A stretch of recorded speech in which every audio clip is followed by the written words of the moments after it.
Hi guys, so this is vlog number 3. I'm Monica and we will be talking about The Graduate, which is an American romantic comedy drama film from 1967.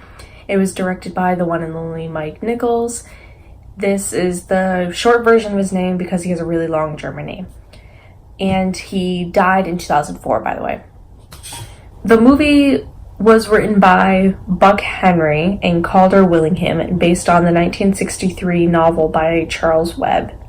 This film was released on December 22nd, 1967 and immediately had great reviews, and it grossed $104.9 million in the US and Canada.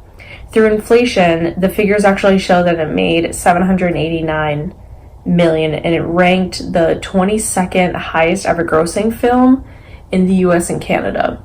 It actually won a few awards, such as the Academy Award for the Best Director, and nominated in 6 other categories.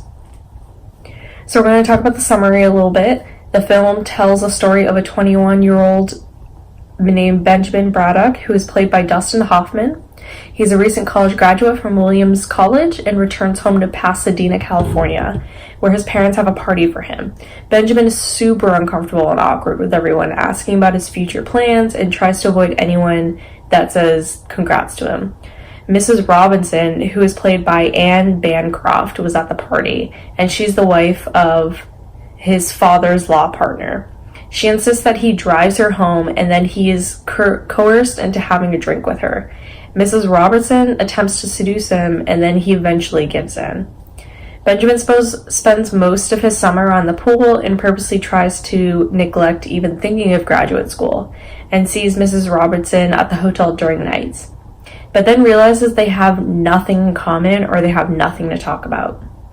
Mrs. Robinson soon reveals that she only got married to Mr. Robinson because she accidentally got pregnant with her daughter Elaine, who is played by Catherine Ross. So this whole ordeal between Mrs. Robinson and Benjamin is kept secret, but both Mr. Robinson and Benjamin's parents are pestering him to go out with Elaine. Obviously, Mrs. Robinson is not happy with it and forbids it. Benjamin eventually takes Elaine on a date and tries to sabotage it by taking her to a strip club and ignoring her, but then later feels bad about it because he realizes that he actually feels really comfortable around her and that he actually really likes her. Elaine eventually figures out that he ended an affair with a woman and didn't realize that it was her mother. She soon figures that out and then leaves to go back to college to Berkeley. Mrs. Robinson makes up a story about how she was raped while she was drunk by him to cover up the real truth. Benjamin goes to Berkeley and pesters Elaine to marry him, but then Mr. Robinson arrives at Berkeley, confronts him, and threatens to put him in jail if he sees his daughter again. Mr. Robinson then forces his daughter to drop out of college and marry her classmate Carl. Benjamin returns to Pasadena to find Elaine and breaks into Mrs. Robinson's home to find her. Mrs. Robinson is upset and says that Benjamin can't stop the wedding, but he finds a way to Santa Barbara where the wedding is taking place. He then screams out her name and she screams out his name, and they run out of the church, they catch a bus, and they go on with the rest of their lives, and that's the end of the story. So this movie is famous in so many ways. We have to talk about the music because we all know the phrase and like the song, "Hello Darkness, my old friend," which is seen in media today. The song is called The Sound of Silence and it's written by Simon and Garfunkel. We all know the song. We all know it's in all the memes and it's all the videos. The song really demonstrated how sad and depressed Benjamin was after graduation. And honestly, hearing the song, made me feel kind of depressed after college, trying to figure out what I wanted to do after college as well. There's this famous quote that people say about this movie, and it's, "This is Benjamin, he's a little worried about his future." And honestly, that quote, we use that to describe how we even feel today. I don't know about you guys, but I'm graduating next year, and I thought I had a post-graduation plan, but I'm actually second-guessing myself, and have been for the last few months. So it doesn't matter if we just graduated college, or about to graduate college, or if we're moving on to the next step in our lives, we're all worried about our future. no matter how old we are.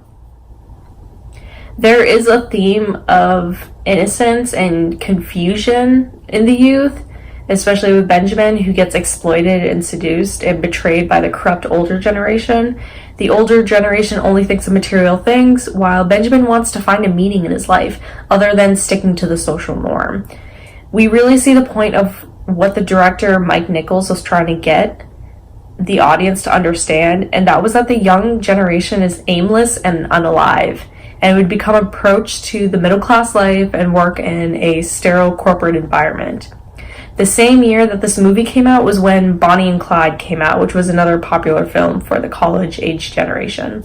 The whole movie is outrageous because Benjamin is so awkward and innocent, but it works beautifully in this movie and is handled in a straightforward manner. Benjamin is so amazingly awkward and ethical that we as the audience see that we act pretty much as he does, even in extreme situations. The director never pauses to make sure that we understand the lessons and the points of the movie and wants you to keep up with what's going on. Overall, I absolutely love this movie. I think it really relates to our generation still, and people in college and trying to figure out what they want to do after college. It's a little bit of an extreme situation that would happen to someone, but I think overall you have to move past the situation part and realize the morals and the lessons in this movie. And it's very well defined in it as well. So I hope you guys watch the movie and enjoy it as much as I did. Thanks so much for watching my vlog.